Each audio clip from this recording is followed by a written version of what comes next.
우리 오늘 함께 은혜 받을 말씀은 로마서 12장 1절에서 2절 말씀입니다.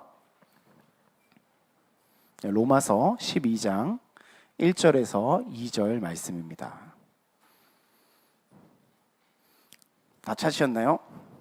다 찾으시면 우리 아멘으로 한번 화답해 볼까요? 다 찾으셨나요? 아멘, 아멘. 우리 함께 합독하도록 하겠습니다. 그러므로 형제들아, 내가 하나님의 모든 자비하심으로 너희를 권하노니 너희 몸을 하나님이 기뻐하시는 거룩한 산 제물로 드리라. 이는 너희가 드릴 영적 예배니라. 너희는 이 세대를 본받지 말고 오직 마음을 새롭게 함으로 변화를 받아 하나님의 선하시고 기뻐하시고 온전하신 뜻이 무엇인지 분별하도록 하라. 아멘, 아멘. 저는 오늘 이 본문의 말씀을 가지고 세상을 이기는 방법, 믿음이라는 제목으로 은혜를 나누려고 합니다. 지난 수요일날 윤재현 전사님께서 말씀하셨듯이 우리는 이 세상 속에서 살아가고 있습니다. 그러나 이 세상 속에서도 분명하게 우리는 구별된 신앙을 가지고 살아가야 하는 자들이 바로 우리 그리스도인들이에요. 눈에 보이는 이 세상, 이곳을 살아가고 육체를 입고 살아가고 있지만 우리는 그와 동시에 보이지 않는 영적인 세계도 함께 살아가고 있다는 것입니다. 그래서 또한 그 보이지 않는 영적인 영역에서 많은 것들이 우리가 하나님 앞에 나아가지 못하도록 방해하는 것들이 또한 많습니다. 육신으로 다가오는 어려움과 힘듦 또한 우리에게 굉장히 큰 시험인데, 보이지 않는 영역의 이 영적인 시련과 고난이 우리의 신앙을 자꾸 넘어뜨리고 흔들려고 하고 있는 것입니다.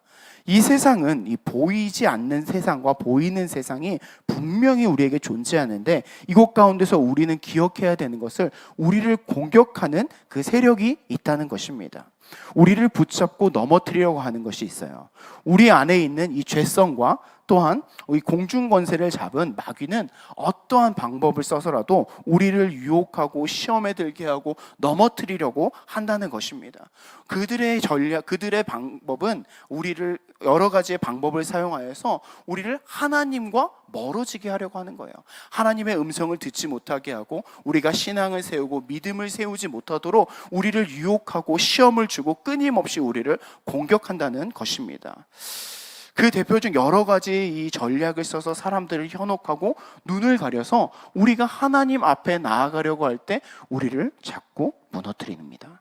그들의 이 한 가지 전략 중에서는 이 미디어를 통해서 이 삶의 가치관을 바꾸어 놓고 있어요. 우리가 알게 모르게 우리의 가치관들을 자꾸 잠식해서 가는 것입니다. 특히 이 시대는 이 다양한 이 미디어 플랫폼을 통하여서 우리들에게 여러 가지 효과적으로 보이지 않는 메시지로 말미암아 우리의 생각, 가치관, 심지어 이 신앙과 믿음 가운데 혼란을 주고 있다는 것입니다. 그 안에서 우리 교회와 믿는 자들을 조롱하기도 하고 우리가 진리를 바라보지 못하게 하고 교회에 나오고 예배를 드리고 있음에도 우리가 주님 앞에 나아가지 못하도록 하는 것들이 이들의 전략이에요. 이 삶의 목적을 쾌락으로 바꾸어 놓고 물질이 그 무엇보다 중요하게 만들어 놓는 세상이에요. 하나님의 창조하시고 가장 심히 보기 좋았다라고 말씀하신 그 사람의 가치가 땅에 떨어진 거예요. 그러면서 표면적으로는 이 개개인의 인권이 중요하다고 얘기를 하고 있습니다. 더 이상 세상 가운데 자극적인 뉴스가 아니면 소비가 되질 않아요. 악함의 이유가 여러 가지의 이유로 또 그 악함이 좋은 것으로 포장되기도 합니다. 이 필리핀에서도 그렇고 작년에 이 중고등부에서도 이 미디어와 문화 속에 있는 이 교묘한 이 사단의 전략에 대해서 학생들과 나누고 가르친 적이 있습니다. 이 미디어들은 한 번에 우리의 생각을 바꾸진 않아요. 우리의 가치관들을 흔들진 않습니다. 이들은 천천히 오랜 시간을 걸쳐서 우리의 생각과 가치관을 변화시킨다는 거예요. 요즘에 계속 문제되는 게 계속해서 이 동성애라는 이 문제가 있어요. 언제부턴지 아무런 꺼리낌 없이 이 미디어와 사회 전반적으로 우리 삶 가운데 가까이 들어왔습니다. 그래서 이것이 어떻게 우리 삶 가운데 이렇게 가까이 들어왔을까 이렇게 고민을 했는데, 한 10여 년 전에 이제 유행했던 드라마가 있어요. 물론 그 전부터 더 오래 전부터 시작되었겠지만, 한 예를 들어보면 이 10여 년 전에 유행한 드라마 중에 이 남장을 한 여자와 이 남자 주인공의 로맨스를 그린 이 사랑에 빠지는 드라마가 굉장히 인기를 끌었었습니다. 우리는 제3자로 그 드라마를 보니까 여자와 남자의 사랑으로 그려집니다. 근데 그 안에서 보면 그 대상인 남자 주인공은 이 대상인 사람이 남자이기 때문에 가치관에 큰 혼란을 겪어요. 그런데 결론은 어때요? 그 사람이 남자이건 상관이 없고 그저 그 사람을 사랑한다고 얘기를 합니다. 그리고 나중에 그 사람이 여자인 걸 알고 해피엔딩으로 끝나요. 근데 이게 잘 보게 되면 그 사람은 결국 성이 아니라 이 사람을 사랑하게 된다는 것입니다. 또 그 시간이 지나서 어떤 드라마가 나오냐면, 주인공 주위에 꼭 이유 없이 동성애 커플들이 있어요. 그들은 사회에서 질타를 받고 어려움을 당합니다. 그러나 가족들은 이해해주고 받아줘요. 그것을 굉장히 아름다운 모습으로 포장하고 결국은 그것도 해피엔딩으로 끝난다는 거예요. 언뜻 보면 이것들 로맨스 같고 좀 여러 가지 어려움을 겪었지만 그들이 극복해 나가는 그런 모습들이 나옵니다. 근데 이제는 아예 대놓고 동성애에 대해서 얘기하는 거예요. 이것들이 미디어를 통해서 우리 가운데 잠식해 오는 것입니다. 우리의 가치관을 흔들어 놓고 우리의 생각을 흔들어 놓고 우리가 이것들에 대해서 익숙하게 만들어 놓는 거예요. 그래서 사랑은 성을 초월해서 사람 자체를 사랑하는 거야 라는 메시지를 우리에게 너무나도 쉽게 던져주고 있는 것입니다. 이처럼 우리는 이 보이는 세상 속에서 보이지 않는 영적인 세계를 살아가고 있다는 거예요. 그들은 우리의 사상과 가치관을 흔들어서 자신들과 같게 만들려고 해요. 자신들과 다르면 비난하고 정죄하기 시작합니다.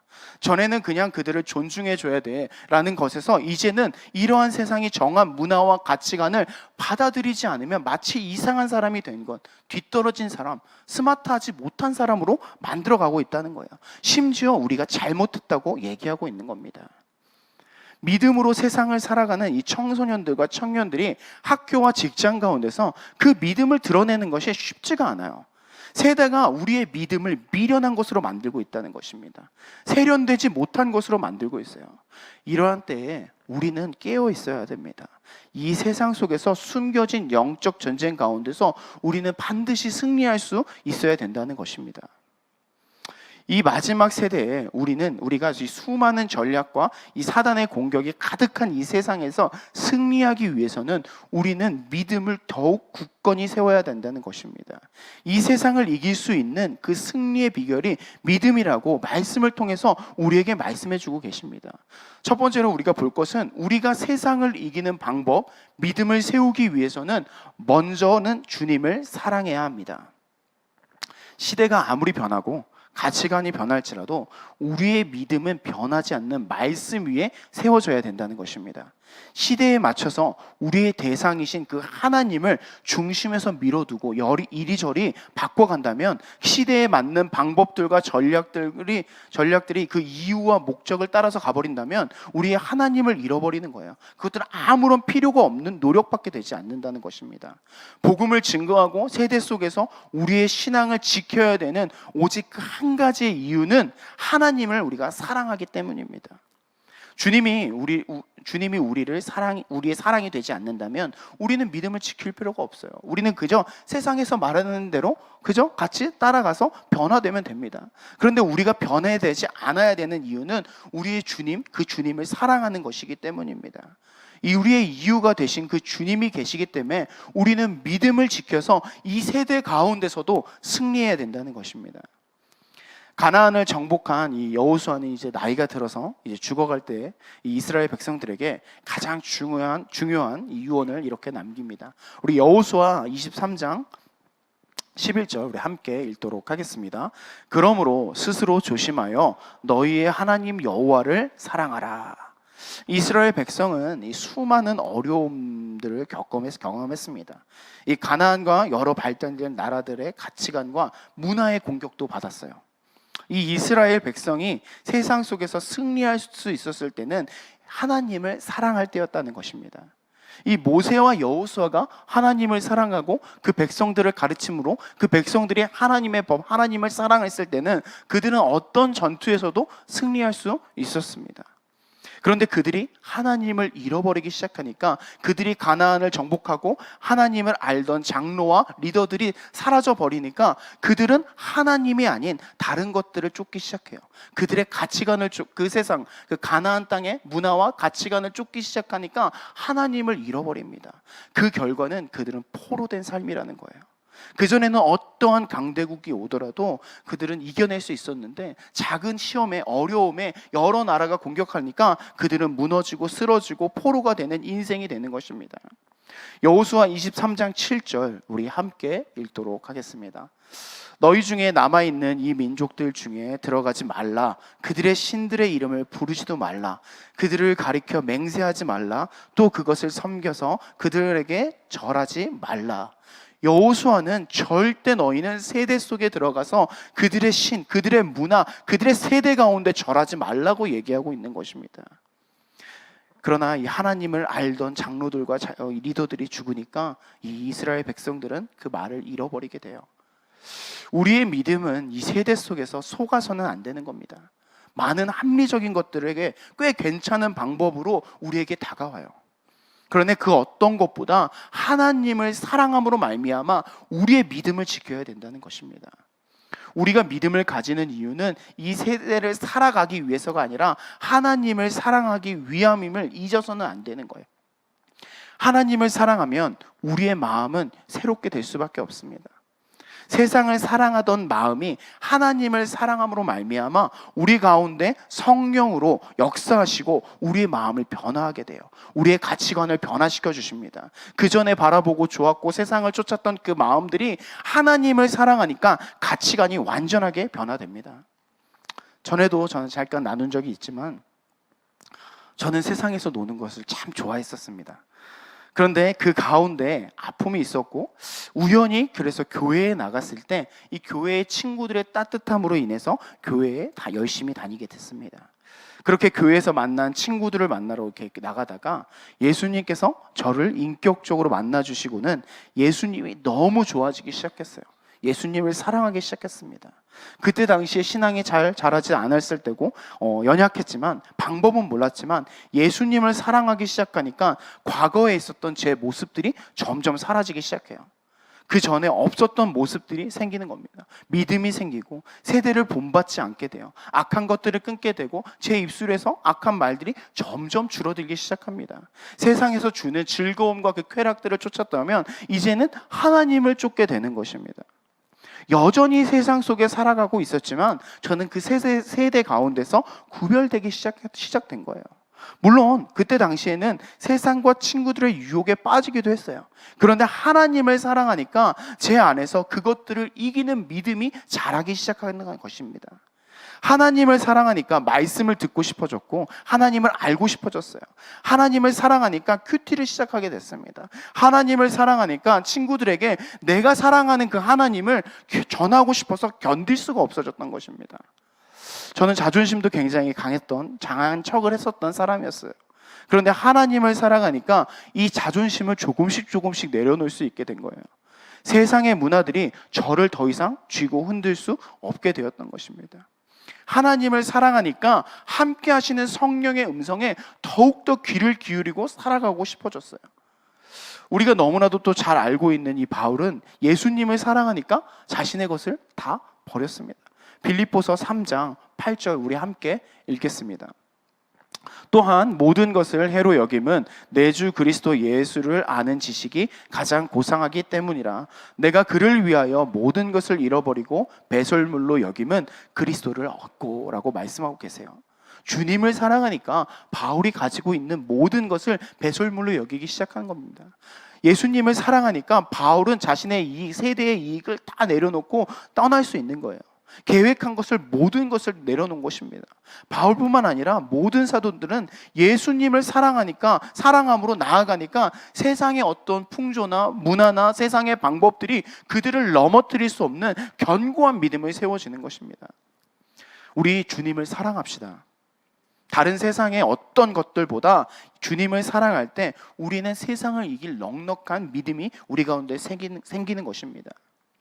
요한 1서 5장 4절 우리 함께 읽겠습니다. 무릇 하나님께로부터 난 자마다 세상을 이기니라. 세상을 이기는 승리는 이것이니 우리의 믿음이니라. 혹시 우리의 믿음이 세상을 이기지 못하고 세상이 가르쳐주는 방법대로 따라가고 있지 않은지, 혹시 우리가 세상의 조언들로 인해서 믿음이 약해지고 있는지 우리 점검해 봅시다. 그러면서 우리 주님을 더욱더 사랑함으로 주님을 간구하고 찾는 우리가 되기를 소망합니다. 우리가 주님을 사랑할 때 우리의 믿음은 더욱더 견고해지고 다시 회복될 수 있는 것입니다.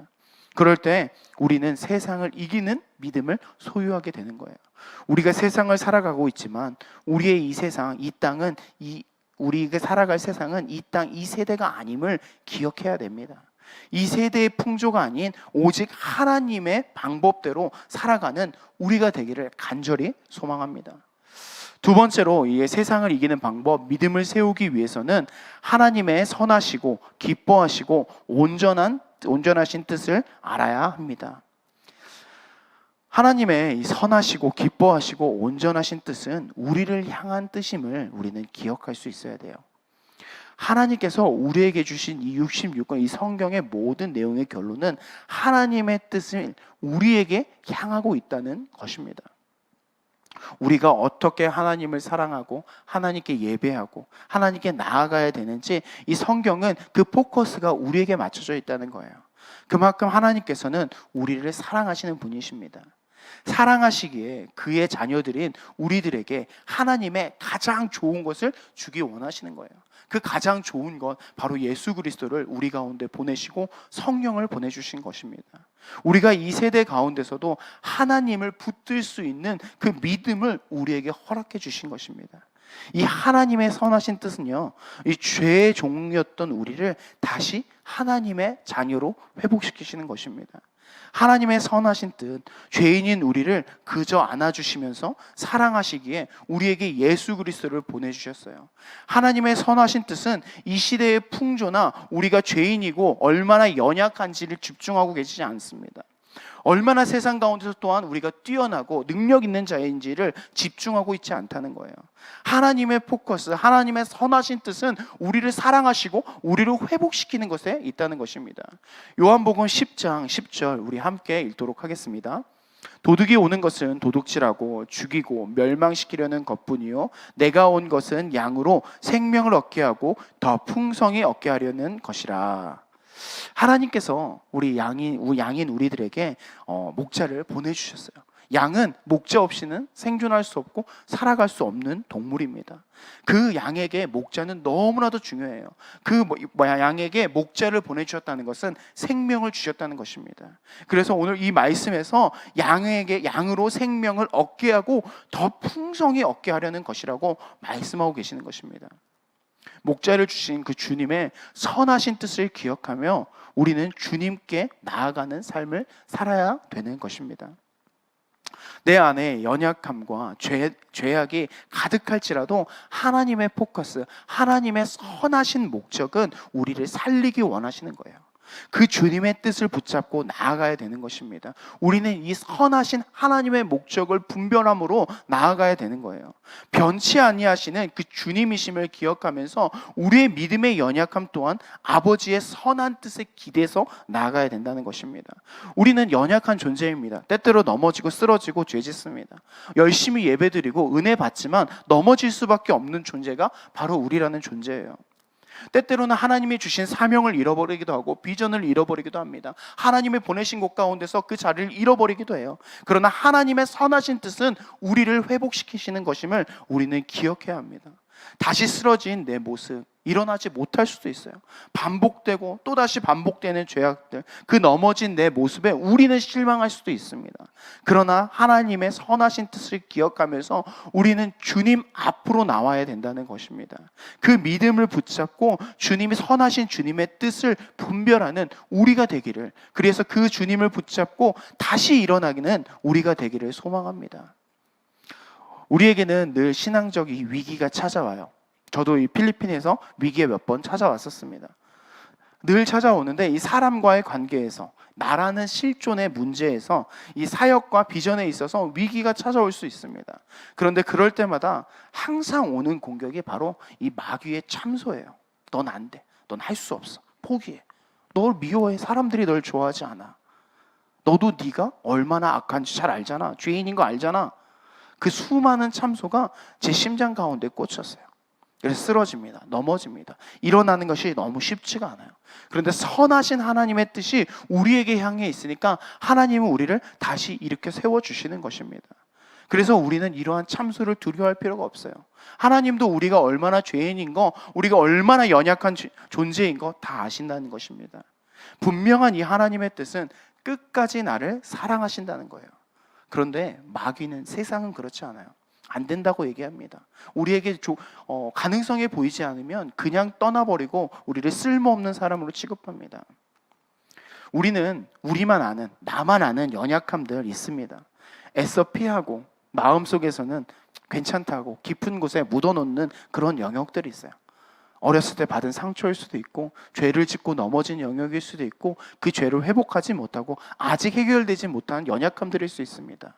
이것들이 우리가 믿음으로 바로 서고 하나님 앞에 나아가려고 할 때 불쑥불쑥 올라와서 넘어뜨립니다. 깊은 곳으로 우리를 다시 끌어내려요. 그런데 우리가 이것에서 속지 않기를 소망합니다. 우리에게 주신 그 하나님의 선하신 뜻, 생명을 얻게 하고 풍성히 얻게 하시는 것이 바로 이 하나님의 뜻인 것을 기억하면서 우리는 끝까지 하나님 앞에 나와야 된다는 것입니다. 또 하나님의 기뻐하시는 뜻은요, 하나님의 선하심으로 말미암아 회복되어서 드리는 예배입니다. 하나님의 선하신 뜻으로 우리를 살리시고 회복시키세요. 그리고 주님의 기뻐하시는 뜻에 대해 이 에베소서 1장 4절에서 6절에서 이렇게 말씀하고 계십니다. 우리 함께 교독하도록 하겠습니다. 곧 창세전에 그리스도 안에서 우리를 택하사 우리로 사랑 안에서 그 앞에 거룩하고 흠이 없게 하시려고 뜻대로 우리를 예정하사 예수 그리스도로 말미암아 자기의 아들들이 되게 하셨으니 이는 그가 사랑하시는 자 안에서 우리에게 거저 주시는 바 그의 은혜의 영광을 찬송하게 하려 하는 것이라. 주님의 선하신 뜻으로 우리를 살리셨습니다. 그리고 그 앞에서 거룩하고 흠이 없게 하시려고 우리를 붙들어 주시는 거예요. 그 기쁘신 뜻대로 우리를 예정하고 그 은혜의 영광의 찬송을 하게 하시는 것이 하나님의 기쁘신 뜻이라는 것입니다. 우리는 우리를 거룩한 산 제물로 영적 예배를 주님께 올려드려야 된다는 거예요. 그럴 때 하나님의 기쁘신 뜻대로 은혜의 영광을 찬양하게 되는 것입니다. 그냥 교회에 나와서 정해진 대로 시간대로 예배 드리는 것이 아니라 우리가 이 예배 가운데 전심으로 예배를 드려야 된다는 것. 우리의 믿음이 이 세상을 이기는 믿음이 되는 것은 우리가 예배를 통해서 받는 은혜입니다. 예배는 주님께 드리는 거지만 그 예배를 통해서 하나님께서 우리 안에 분명히 역사하시는 것을 깨달아야 돼요. 요한복음 4장 23절, 하나님은 영이시니 예배하는 자가 영과 진리로 예배할지니라. 우리의 믿음은 하나님을 만남으로부터 오는 것입니다.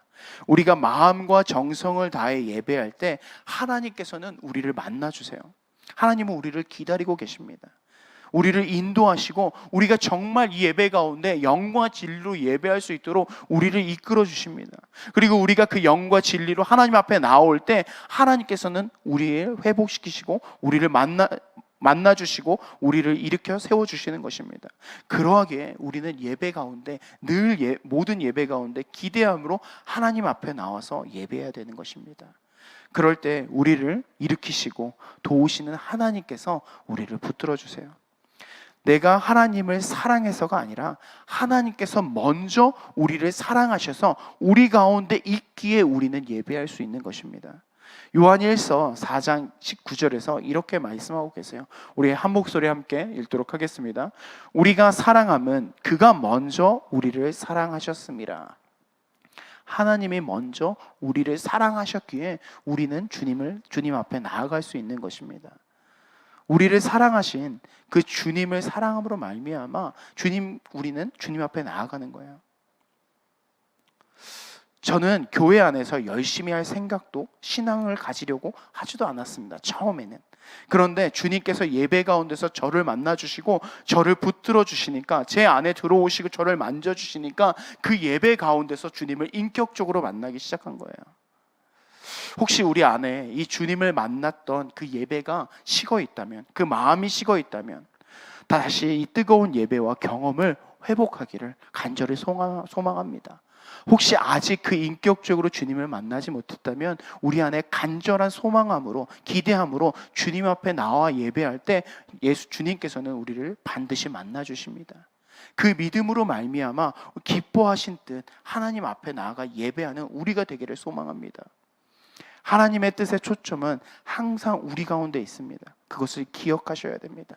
하나님의 선하시고 기뻐하시고 온전한 뜻이 무엇인지를 기억하면서 이 세대 가운데서 주님의 뜻을 간구하며 살아가는 것이 바로 이 세대를 이길 수 있는 믿음이 되는 것입니다. 마지막으로 하나님의 온전하신 뜻을 신뢰해야 됩니다. 우리의 계획과 뜻은 결코 완전할 수가 없어요. 이 청년들이 요즘에 하는 얘기 중에 공감하지 못하는 사람들을 가리켜서 이렇게 얘기합니다. 우리 청년들 다 알죠? 많은 사람들 알 거예요. 너 티야? 저 처음에 이게 뭔 소린지 몰랐어요. 근데 너 티야가 뭐지? 하고 이렇게 찾아봤습니다. 왜? 청년들과 공감해야 되니까. 근데 찾아보니까 그 MBTI에서 T가 공감하지 못하는 사람을 가리키는 것 같았습니다. 가리키는 것입니다. 그래서 그 사람들한테 너야? 너 T야? 이렇게 얘기를 하는 거예요. 다음으로 청년들이 또 이제 사람을 나누는 게 뭐냐면 바로 이 J와 P입니다. 계획형이냐 즉흥형이냐 이런 것입니다. 그래서 이 계획형들은 정말 꼼꼼히 계획을 해요. 그래서 여기를 무조건 가야 되고 저기를 가야 되고 하는 사람들한테 야, 너 J야? 아, 왜 이래? 이렇게 얘기를 한다고 합니다. 이 J형들, 이 100%의 J를 가진 사람들이 세우는 그 계획은 저는 조금 힘들 것 같습니다. 근데 이 계획을 아무리 열심히 세운다고 해도 세상에 완벽하게 그 계획대로 세워지는 것들은 없습니다. 챗 GPT가 나왔을 때 정말 많은 인기를 끌고 혁신적으로 보였어요. 그래서 저도 챗 GPT를 사용해 봤어요. 설교를 챗 GPT로 한 거 아니니까 오해하지 않기를 바랍니다. 그래서 여러 가지 그냥 이렇게 쳐보고 그것들을 경험해 봤어요. 그래야지 나중에 청년들이 물어봤을 때나 다른 이들이 물어봤을 때 대답할 수 있으니까 그것들에 대해서 이렇게 한번 써봤습니다. 근데 이 챗 GPT를 쓰다 보니까 그곳 가운데 완전해 보이고 혁신적인 것 같아 보였던 그 안에서도 결점이 있고 오류가 있다는 거예요. 온전하신 것은 바로 하나님 한 분밖에 없다는 것입니다. 잠언 16장 9절에서 이렇게 말씀하고 계세요. 우리 함께 읽어보도록 하겠습니다. 하나님이 마음으로 자기의 길을 계획할지라도 그의 걸음을 인도하시는 이는 여호와시니라. 네, 아멘. 때로는 우리의 계획이 하나님의 계획과 다를 수도 있습니다. 그러나 우리는 하나님의 계획은 온전하다는 것을 믿고 분별하는 노력을 해야 돼요. 우리는 때때로 그것을 이해하지 못할 수도 있어요. 그러나 그 안에 하나님의 계획은 완전하다는 그 믿음으로 우리는 나아가야 됩니다. 얼마 전에 한 청년과 이야기를 나눴습니다. 그 청년은 자신의 이 라이프 플랜을 정말 잘 짠 청년이었어요. 이 객관적으로 봐도 정말 많은 고민과 정보를 모아서 세운 것을 잘 알 수 있어요. 그냥 계획뿐만 아니라 그 안에서 하나님께 간구하고 비전도 받았어요. 그런데 그 청년이 걱정하는 거 고민하는 것은 자기가 분명히 계획을 할 때는 하나님께서 주신 비전으로 받고 그것들을 짰는데 어느 날 이 계획이 바뀌기 시작했다는 것입니다.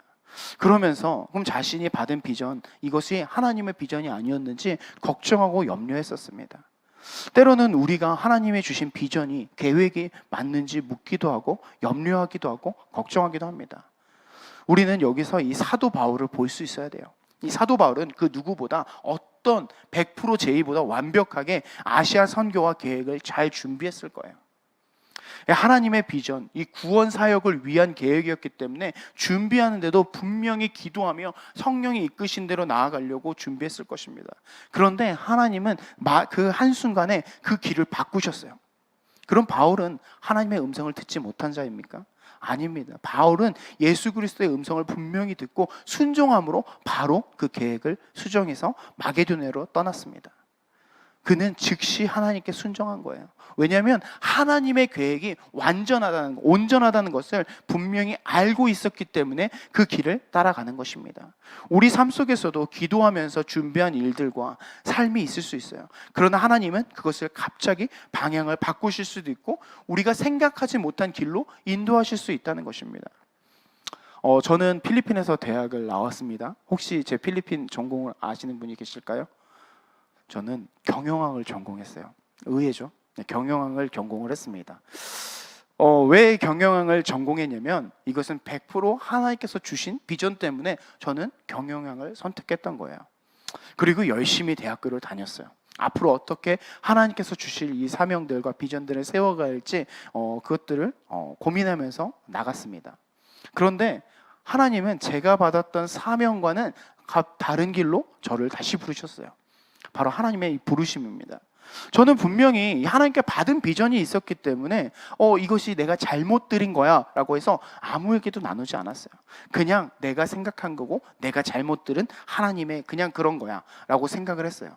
그럼에도 하나님 끊임없이 저에게 부르심을 주셨습니다. 기도 중에 예배 중에 그 하나님의 인도하심이 있어요. 솔직히 처음에는 이해가 되지 않았습니다. 저는 제 자신을 봤을 때 이 하나님의 부르심은 분명히 잘못됐을 거라는 생각을 했어요. 제 짧은 생각으로 그러한 생각을 하고 밀어내기도 했지만 하나님의 뜻은 온전하시다는 것입니다. 그래서 하나님께서 제 길을 인도해 주시고 하나님께 사인을 구했을 때 그 사인대로 분명하게 응답을 주셨습니다. 우리가 이 세대를 본받지 않고 이 세상을 이기는 믿음을 소유하기 위해서는 하나님의 뜻만이 온전하고 흠이 없음을 붙들고 믿으며 나아가야 된다는 것입니다. 우리 안에 불평과 불만으로 왜 나한테가 아닌 주님이 온전하신 뜻이 내게 있음을 감사하고 순종함으로 나아가야 됩니다. 세상을 이기는 방법, 이 믿음을 세우기 위해서는 이 하나님의 선하시고 기뻐하시고 온전하신 뜻을 우리는 분별해야 되는 것입니다. 그 모든 뜻은 우리를 향해 있어요.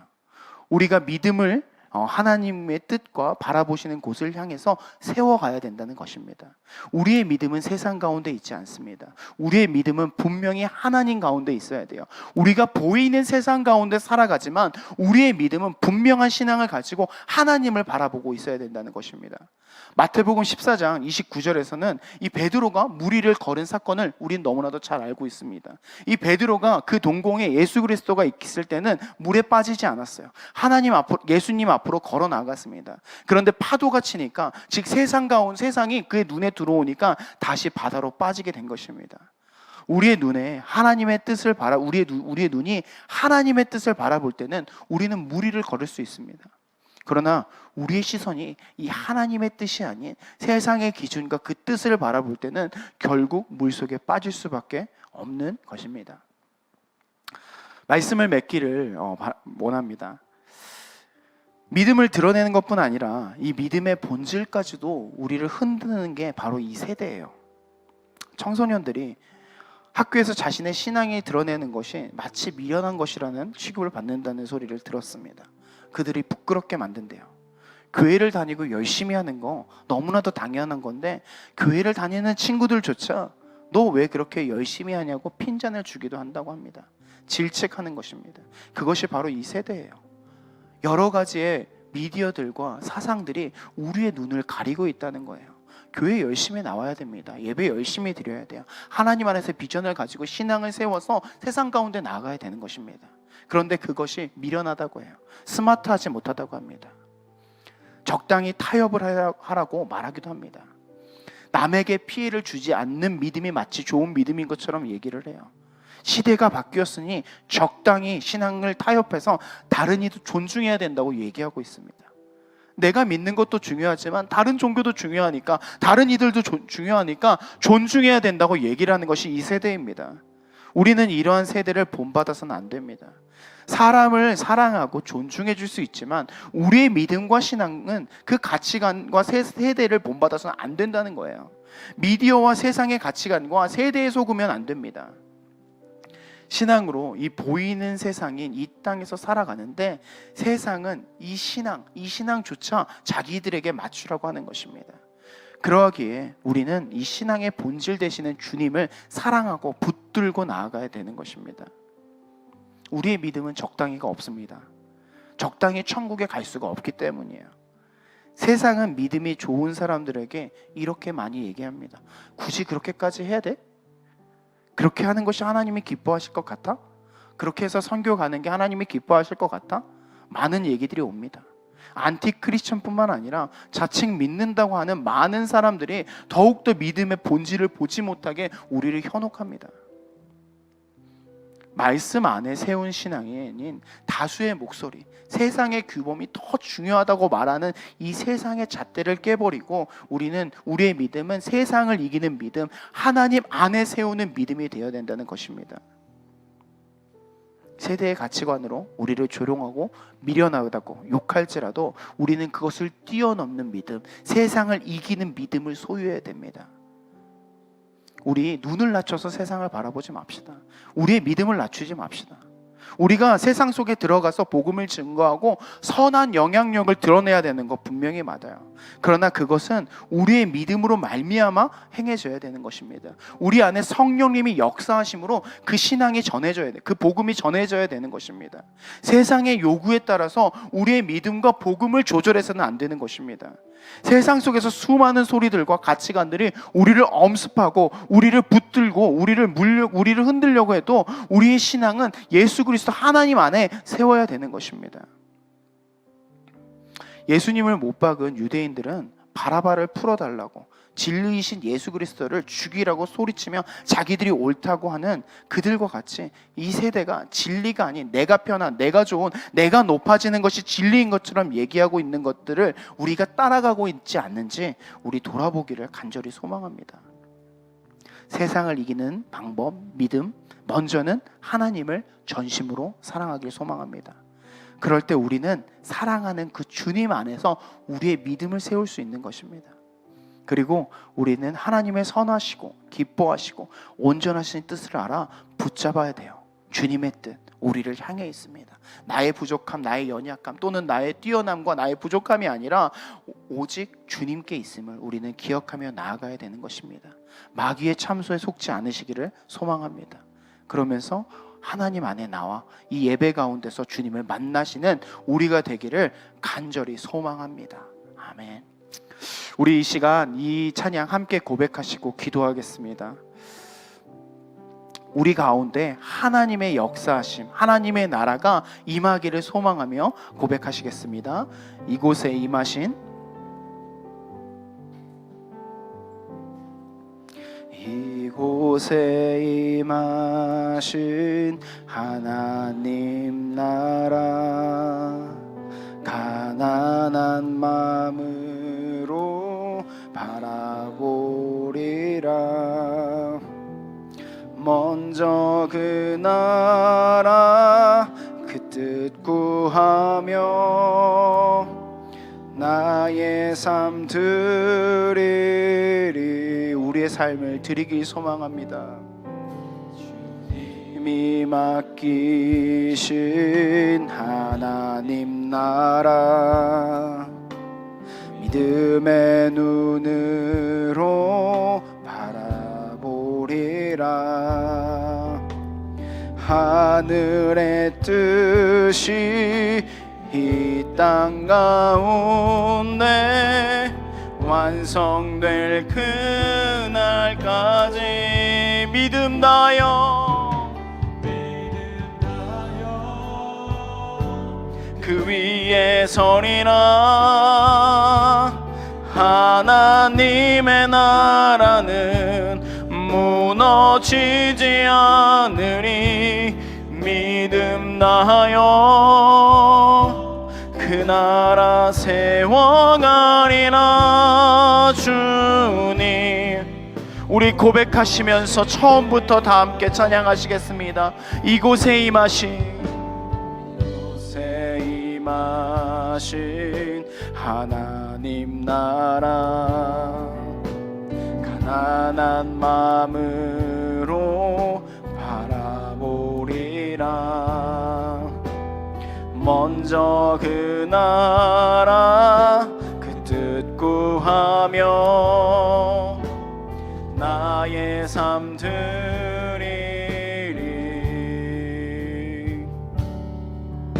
주님이 맡기신 하나님 나라 믿음의 눈으로 바라보리라.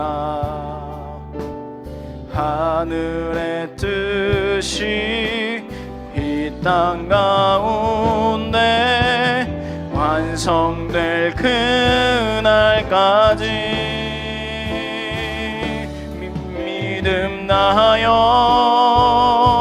그 위에 서리라. 하나님의 나라는 무너지지 않으리. 믿음 다하여 그 나라 세워가리라. 주님 고노 믿음 다하여 믿음 다하여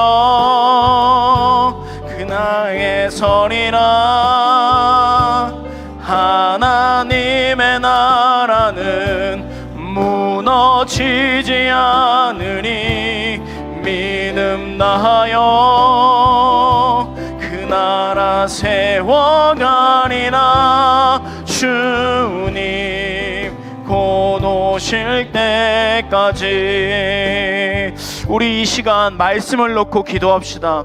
하나님, 이 세대 속에서 자꾸 우리들의 눈을 가리고 본질을 흐리고 있습니다. 인권이라는 단어로 여러 가지의 말로 우리가 하나님보다 사람들의 말에 그 가치관이 중요하다고 얘기하고 있습니다. 그래서 사람이 원하지 않으면 예배드리면 안 되고, 사람들이 원하지 않으면 죄를 죄라고 얘기하면 안 된다고 합니다. 전도도 적당히 하라고, 선교도 적당히 하라고 얘기하고 있습니다. 우리는 믿음을 드러내야 됩니다. 우리는 세대를 이기는 믿음을 소유해야 됩니다. 주님, 우리 가운데 역사하여 주셔서 우리가 주님을 사랑함으로 말미암아 우리의 신앙이 더욱더 견고해질 수 있게 해달라고, 우리의 하나님이 선하시고 기뻐하시고 온전하신 뜻을 분별하여서 하나님 우리의 믿음이 세상을 이기는 믿음이 될 수 있게 해달라고, 우리 그것을 놓고 이 시간 주님의 이름 3번 부르시고 통성으로 기도하시겠습니다. 주여 주여